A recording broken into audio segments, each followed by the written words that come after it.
In today's video, I'm going to teach you how to use Notion for journaling with templates, properties, and automation. By the end, you'll have a clean, structured journal that's easy to use every day and powerful enough to review later. Start by creating your journal database.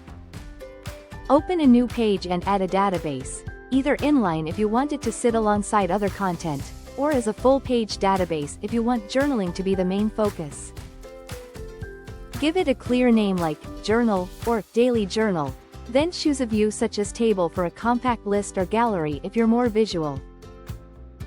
Remove any default properties you don't need, like generic tags, to keep things simple and intentional.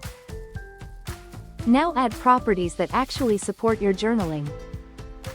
Create a date property to record when each entry was written. Add a mood property as either a select or multi-select. You can customize colors and even add emojis to make it quick and expressive. Include an energy level property as a select to capture how you felt physically or mentally. If you like to categorize, add a journal type property, daily, weekly, travel, so you can slice your entries by purpose later. Next, set up a template for new entries. Click the arrow next to the New button and choose New Template. Name it something easy to spot, like, at today, so it's always at the top. Inside the template, add pre-written prompts to get you started, such as, what did I do today? What was I grateful for? And, best moments of the day. Use the / command to insert images, embeds, or any supporting content you like. Then set this template as the default for the database so every new entry opens pre-filled and ready to write. To automate your routine, use the repeat setting on that template and set it to create a new entry every day at a specific time.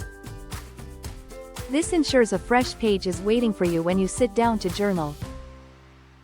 Organize your entries with views.